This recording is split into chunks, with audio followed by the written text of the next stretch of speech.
Everyone has different motivations, why they play music, why they continue. They also evolve different reasons throughout their lives. I started with the Beatles as a motivation. I liked the applause, the idea of girls and money, maybe. It looked like they were going to make a lot.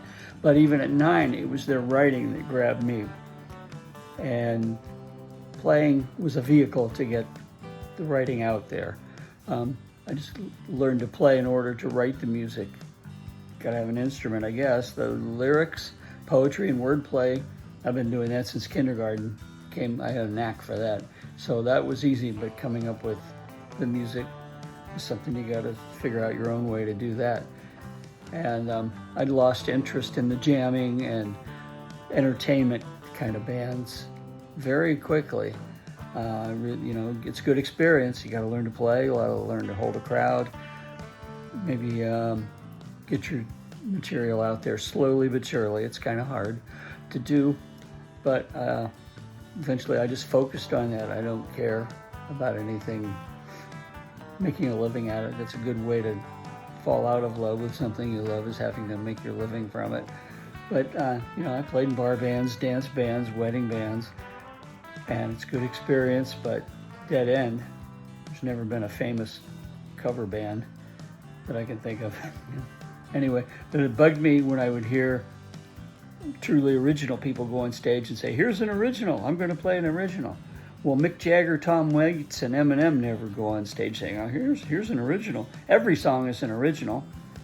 You just have to see the person who wrote it. So it's not like it's any big deal, and the way you have to claim that it's an original. You should be playing originals. Why would I play Eagles songs? Eagles play Eagles songs. And yes, there's no "the" in front of Eagles, although I think there should be, but there isn't. But I digress. Anyway, I enjoy playing privately and sometimes on stage, but I'm not trying to show off as a player. I have limited skills there, but it is the vehicle to get the songs out there. So I don't care if I have 2 fans or 2 million fans, as long as it's about the music.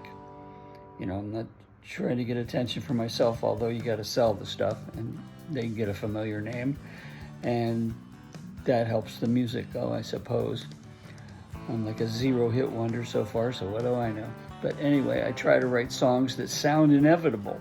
Like if they ever did hit, it's like they belong in the sonic jigsaw puzzle of the 20th and 21st century music catalog overall. Like it was just, you can't imagine the world without it being there. That would be a missing piece. So if you are a writer and a performer, good luck. But you could just be a writer too. Laura Nyro did both quite well, but I think she preferred just the writing. And Brian Wilson stopped the touring with the Beach Boys. It's a waste of time sitting in airports. And I feel the same way. But it is kind of a blast when people like what you play. So do both. That's everything. It's not either or. The end. Every musician in the Midwest has one goal, it seems, growing up. That's to head west or hit New York. You could be a variation of that and go to Nashville or San Francisco. But in any case, hitting the big music centers is the goal.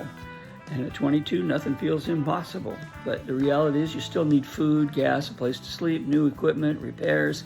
Once you're settled, you're going to need a deposit for real rent, utilities, insurance, car repair, holidays, maybe even taxes, maybe.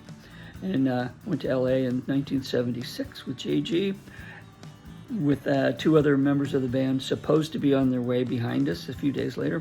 I had $2 in quarters in a plastic milk jug and the possibility of an unemployment check of $167 to follow at some unspecified time. We made it. We got out there and we waited and waited. The first motel we looked at was $120 a night. Nope. We found a place for $50 a week. So between the 2 of us, that was doable.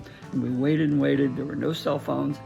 Finally, we called the drummer's mother in Ohio, found out that the drummer and another guy had been in a wreck in Texas, totaled their car, and weren't coming. So we had half a band, very little equipment, and our even real guitar player didn't come. A friend of ours who plays guitar took his place. So then they weren't coming anyway, so we had to head back drove 3 days and nights to get to Ohio, then drove another 5 hours to get JG home in Michigan, and 5 hours back on no sleep, and slept for 36 hours. So you can do that when you're in your 20s. And it's lucky we didn't really click out there because we were so unprepared.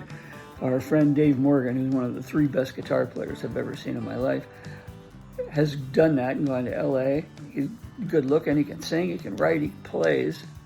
And he said you walk down any street in LA and there's 100 more guys just like him. So every town's got a best player. They all congregate in one place. It's just the law of supply and demand. They don't need 100 great players, they need 1. But not showing up guarantees you won't get the gig. So you got to show up. Anyway, then if you do get the gig, the big question is, then what? You got another 60 years of life to figure out what the next gig after that's going to be. How are you going to pay those bills? Eat, maybe raise some kids, and keep the public's attention. There's a trick. So you better be doing it for the love of music. And we are. And we're broke, but we love it.